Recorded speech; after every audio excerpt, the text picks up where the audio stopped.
Hello viewers, welcome to my TS math. প্রিয় শিক্ষার্থীরা, আমি মোহাম্মদ তারিকুল ইসলাম আরও একটি নতুন মজার ভিডিও নিয়ে হাজির হলাম তোমাদের মাঝে। বন্ধুরা, জ্ঞান হলো সূর্যের আলো, যা অজ্ঞতার আধার ভেদ করে। প্রতিটি পাঠ যেন এক একটি প্রভাত, যা আমাদের জীবনে আনে নতুন স্বপ্নের ডাক। শেখা শুধু বইয়ের অক্ষর নয়, শেখা মানে শক্তি, শেখা মানে সাহস। আজ আমরা যে অক্ষর ছুঁই তাই একদিন পথ দেখাবে ভবিষ্যতের অজানা রাস্তায়। তাই এসো বন্ধু, হৃদয় খুলে দাও, আজকের পাঠকে গ্রহণ করো আলোর মতো, যেন তোমার মন জ্বলে ওঠে, স্বপ্নে ভরে ওঠে, আকাশের মতো বিস্তৃত। আজকের টিউটোরিয়ালে অষ্টম শ্রেণীর অনুশীলনী 3 এর গুরুত্বপূর্ণ দুটি প্রশ্ন অর্থাৎ 18 নম্বর ও 22 নম্বর প্রশ্ন দুটি নিয়ে আলোচনা করব। আজকের টিউটোরিয়ালটি অষ্টম শ্রেণীর অনুশীলনী 3 এর দ্বিতীয় tutorial. What's the delay, let's get start.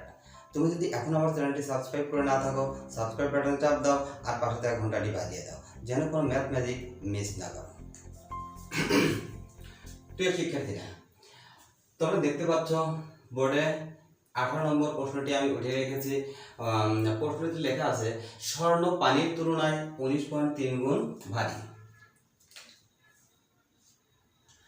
আয়তাকার একটি স্বর্ণের বারের দৈর্ঘ্য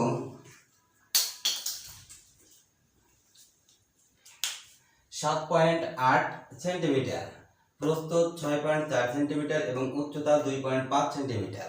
স্বর্ণের বারটির ওজন কত? আমাদেরকে এখান থেকে বের করতে হবে স্বর্ণের বারটির ওজন কত। তাহলে আমরা সমাধানে চলে যাই।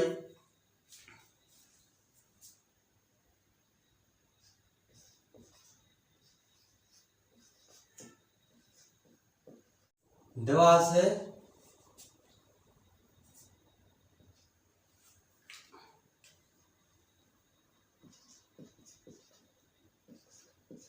স্বর্ণের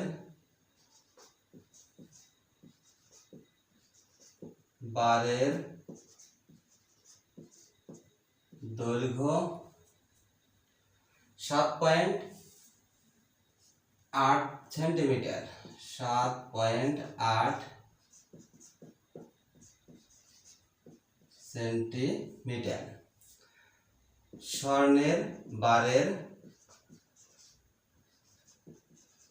প্রস্থ 6.4 সেন্টিমিটার। স্বর্ণের বারের উচ্চতা 2.5 সেন্টিমিটার। এখন আমরা স্বর্ণের বারের দৈর্ঘ্য, প্রস্থ এবং উচ্চতা লিখে নিলাম। স্বর্ণের বারের দৈর্ঘ্য 7.8 সেন্টিমিটার, স্বর্ণের বারের প্রস্থ 6.4 সেন্টিমিটার এবং স্বর্ণের বারের উচ্চতা 2.5 সেন্টিমিটার। এখন যদি আমরা কোনো কিছুর আয়তন বের করতে যাই তাহলে এটাকে দৈর্ঘ্য, প্রস্থ এবং উচ্চতাকে গুণ করতে হবে। তাহলে আমরা লিখি যে স্বর্ণের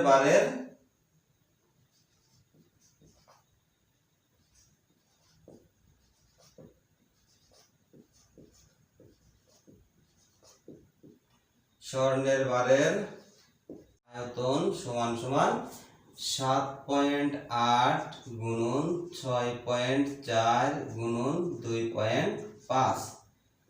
তাহলে আয়তন সবসময় কি হয়? ঘন সেন্টিমিটার। এত ঘন সেন্টিমিটার। আমরা এখানে দৈর্ঘ্য 7.8 সেন্টিমিটার, প্রস্থ 6.4 সেন্টিমিটার, উচ্চতা 2.5 সেন্টিমিটার লিখে নিলাম। এখন আমরা এটা গুণন করি। তোমরা একটা ক্যালকুলেটর ব্যবহার করে গুণনটা করে নেবে। তাহলে 7.8 গুণন 6.4 গুণন 2.5 সমান সমান 124.8 সেন্টিমিটার। 124.8 ঘন সেন্টিমিটার। তাহলে আমরা স্বর্ণের বারের আয়তন কত পেলাম? স্বর্ণের বারের আয়তন পেলাম আমরা 124.8 ঘন সেন্টিমিটার। এখন এই ঘন সেন্টিমিটারকে যদি আমরা লিটারে প্রকাশ করি তাহলে আমাদেরকে 1000 দ্বারা একে ভাগ করতে হবে। ঘন সেন্টিমিটারকে যদি আমরা 1000 দ্বারা ভাগ করি তাহলে আমরা কি পাবো? লিটার পাবো। আমরা জানি 1000 ঘন সেন্টিমিটার সমান 1 লিটার। তাহলে আমরা এটাকে 1000 দিয়ে ভাগ করি। 124.8 ডিভাইডেড 1000, আমরা এত লিটার আমরা এখানে লিখে দিতে পারি যে 1 লিটার সমান 1000 ঘন সেন্টিমিটার। তাহলে আমরা আবার 124.8 কে ভাগ দেই 1000 দিয়ে, তাহলে 0.1248 0.1248 এত লিটার। প্রিয় শিক্ষার্থীরা, তোমরা দেখতে পাচ্ছ আমরা এখানে স্বর্ণের বারের আয়তন পেলাম 0.1248 লিটার। এখন আমরা জানি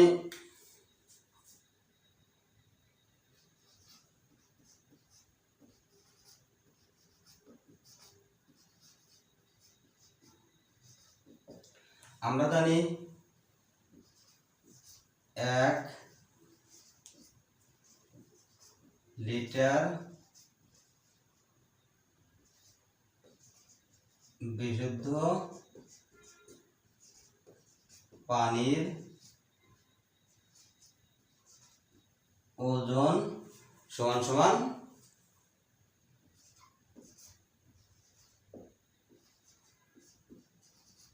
1 কিলোগ্রাম। আমরা এখন এটুকু মুছে দিতে পারি।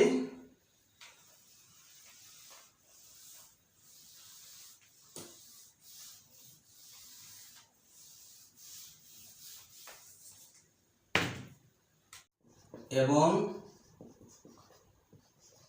স্বর্ণ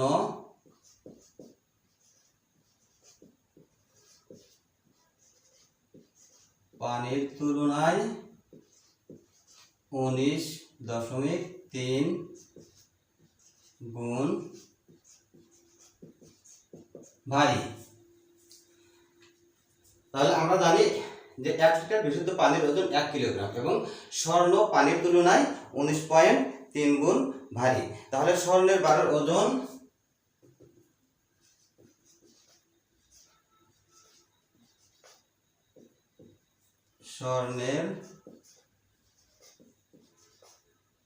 বারের ওজন আমরা এখানে যে লিটার পেলাম 0.1248 একে 0.1248 একে আমরা 19.3 দিয়ে 19.3 দিয়ে গুণ করি, তাহলে এত কিলোগ্রাম। যেহেতু স্বর্ণ পানির তুলনায় 19.3 গুণ ভারী, তাহলে আমাদের লিটার, এটা তো তরল পদার্থ হয়, লিটার যেহেতু পানি এক প্রকার পানি, সেহেতু আমরা 19.3 দিয়ে এই লিটারকে যদি গুণ করি তাহলে এটাও কি হয়ে যায়? কিলোগ্রাম হয়। তাহলে এখন আমরা এটা গুণ করে দেখি কত আসে। 0.1248 গুণন 19.3 সমান 2.40864 2.40864 এত কিলোগ্রাম। এখন আমরা এই কিলোগ্রামকে আমরা গ্রামে প্রকাশ করি। এখন কিলোগ্রামকে যদি আমরা গ্রামে প্রকাশ করি তাহলে একে 2.4084 গুণন আমরা 1000 দেব, এত গ্রাম। এখানে আমরা লিখে দিতে পারি 1000 গ্রাম সমান 1 কিলোগ্রাম। আমরা জানি 1000 গ্রাম সমান 1 কিলোগ্রাম, তাহলে আমরা কিলোগ্রামকে আমরা 1000 দিয়ে ভাগ করলে আমরা গ্রাম পাবো। এখন এটাকে আমরা 1000 দিয়ে গুণন দিই, গুণন 1000, 2408.64, 2408.64 গ্রাম। প্রিয় শিক্ষার্থীরা, তোমরা দেখতে পাচ্ছ আমরা এখানে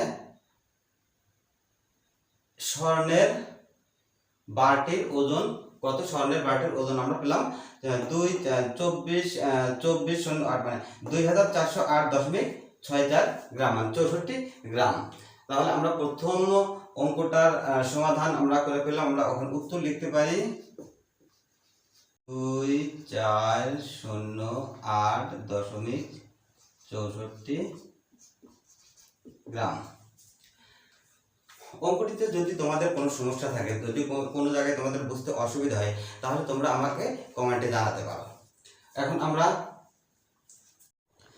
প্রিয় শিক্ষার্থীরা, আমরা এখন 22 নম্বর প্রশ্নটির সমাধানে চলে যাব। তোমরা দেখতে পাচ্ছ 22 নম্বর প্রশ্নটিতে লেখা আছে, একটি ঘরের মেঝে কার্পেট দিয়ে ঢাকতে মোট 7200 টাকা খরচ হয়।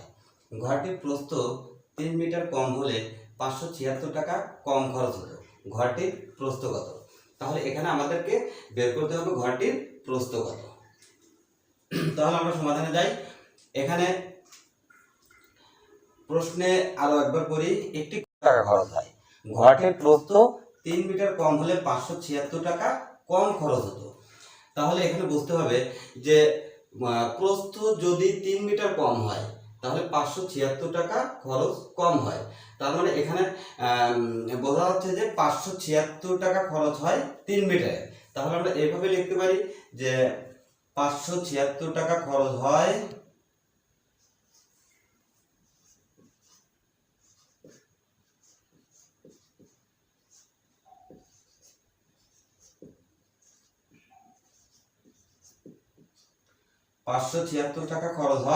যখন প্রস্থ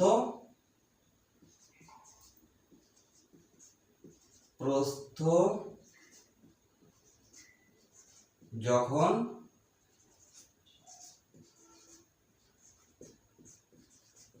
3 মিটার।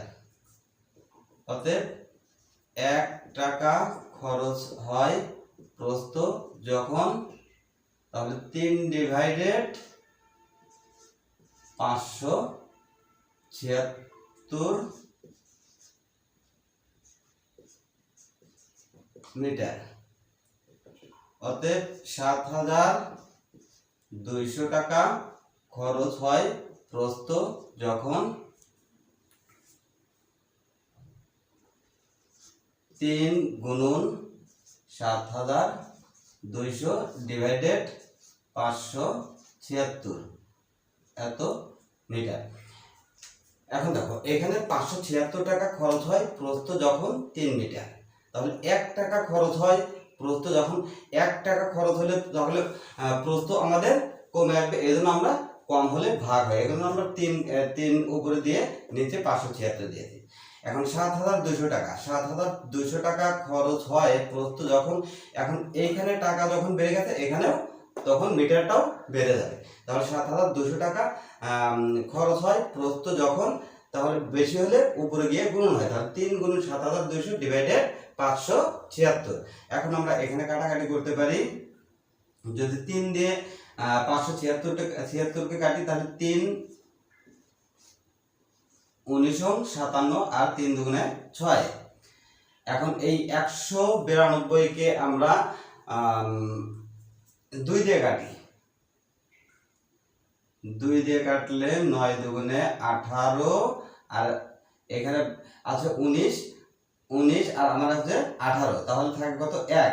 1 এর পাশে যদি আমরা 2 দিই তাহলে হয় 12, তাহলে 2 দিয়ে দিলে 6 দুগুণে 12। এখন 7200-কে যদি আমরা 2 দিয়ে কাটি তাহলে 3 দুগুণে 6, বাঁচে 1, 1 আর 2 12, 6 দুগুণে 12, আর এই 2টা 0।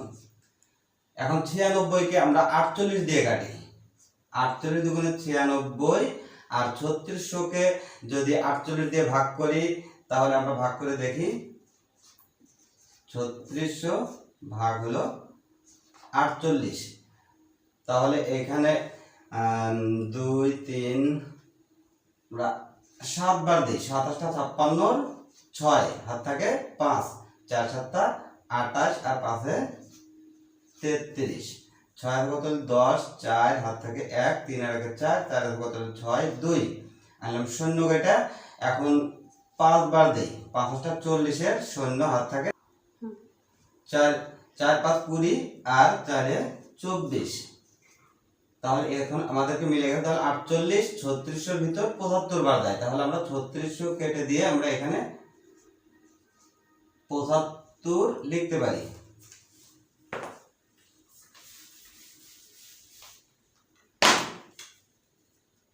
সমান সমান, এখন উপরে থাকলো আমার 75, নিচে 2।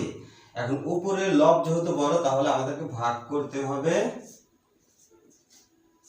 2 7 এর ভিতর 3 বার যায়, 3 দুগুণে 6, বিয়োগ করলে বাঁচে 1, আনলাম 5 কেটে। এখন 2 15 এর ভিতর 7 বার যায়, 7 দুগুণে 14, বাঁচে 1, এখানে দশমিক দিলাম আর এখানে একটা 0 দিলাম। এখন এইখানে দশমিক দেওয়ার কারণে এখানে আমরা একটা 0 দিলাম, তাহলে 2 এখন 10 এর ভিতর যায় 5 বার, 5 দুগুণে 10, তাহলে আমরা পেলাম কত 37.5 মিটার।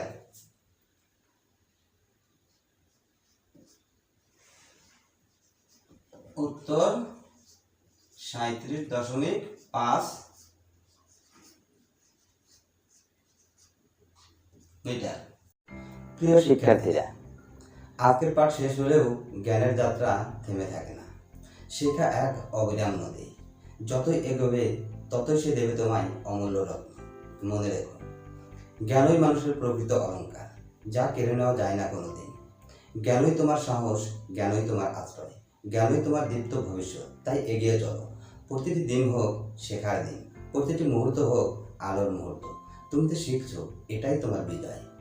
আজকের ভিডিওটি এখানেই শেষ করছি। যদি ভিডিওটি ভালো লেগে থাকে লাইক কমেন্ট আর শেয়ার দিয়ে বন্ধুদের দেখার সুযোগ করে দিও, যাতে তারাও তোমার মতো দেখে উপকৃত হতে পারে। দেখা হবে পরের ভিডিওতে।